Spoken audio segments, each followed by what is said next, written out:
Welcome to my review of the Mash Dirtstar Scrambler 400. If you've not heard of Mash, then they're a French manufacturer that makes motorbikes that look like classic English bikes that are assembled in China.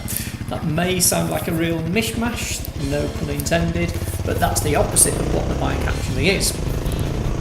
If you wished you could still go buy a brand new classic old Scrambler motorcycle from the 1970s, then you're in luck. That's exactly how I view this bike. It's not a modern bike in retro clothes, trying to be something it's not. Styling wise, it looks like it could be from the 70s, and that's not a bad thing. It has chunky off-road style tyres, at the rear it has a long comfy seat, classic twin rear shocks and a megaphone style matte black 2-in-1 exhaust.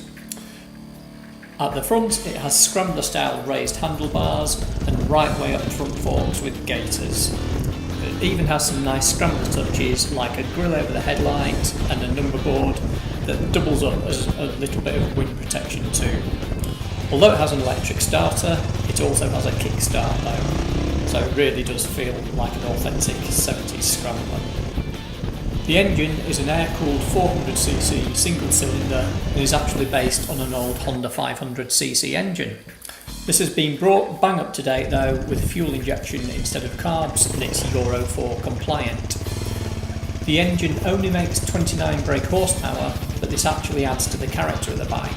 To make decent progress on it, you really need to rev it, which makes it loads of fun to ride.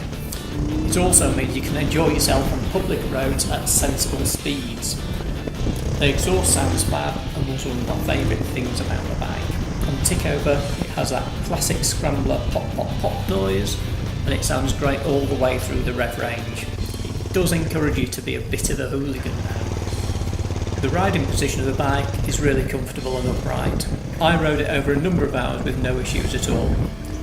Seat height's pretty low at just 780mm, so it suits smaller riders, and it's really light at just 151kg. This means that it's really easy to ride, especially with those wide handlebars. The switches and instruments have a classic look with twin round analog binnacles for your speedo and rev counter.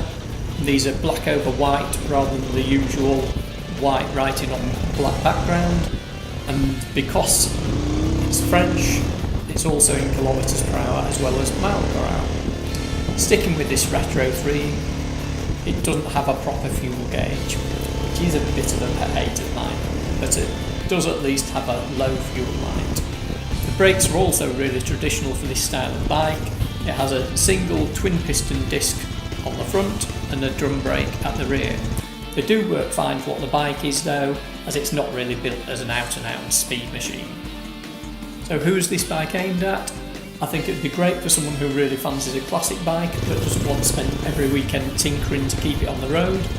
I also think it'd be perfect for someone who just wants something to make them smile, whether they're out for a Sunday morning run or even commuting. So how much is it? It's just over £4,000, which I think is pretty good. After all, it's a brand new bike this, with 2 years warranty and worry-free riding. It looks great, rides and handles nicely, seems really well put together, and everything looks decent quality. As usual, I'll do my 3 favourite things about this bike, which are as follows.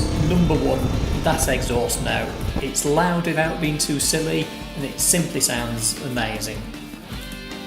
Number 2, its looks. It really does look like a proper old Scrambler. And number 3, how easy it is to ride. It's fairly small and narrow, it's really light, and it's really manoeuvrable. So what about the negatives? For the first couple of minutes I genuinely wasn't sure whether I was going to get on with this bike, but that was because I was trying to ride it like a modern bike. The controls aren't delicate, so you need to adjust to this and put more mechanical effort in. An example to that is the brakes. You need to really grab them, it's not just fingertip controls, but you do adjust to this quite quickly and then it's absolutely fine. There were some vibrations, but I guess this is expected of an old school single cylinder, and once you're above about 50 miles an hour then the mirrors are fairly shaky, not really much use. Another small thing I found is that in bright sunlight the warning lights on the dash are difficult to see. I left my indicator on a couple of times because I hadn't actually noticed it was still flashing. So what's my overall impression?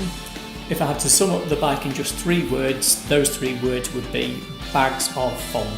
It really is a hoot, and I can't imagine anyone spending time on this bike and not having a big smile on their face afterwards.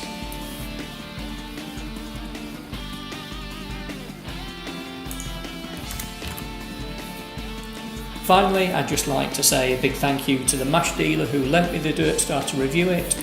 This is Ride Motorbikes, who are based near Keighley in Yorkshire. Do please contact them if you're interested in seeing or buying any of the Mash range. They even hire these out as part of their Ride the Dales business if you'd like to ride them for the day or even longer. And you can contact Ride on ridemotorbikes.co.uk.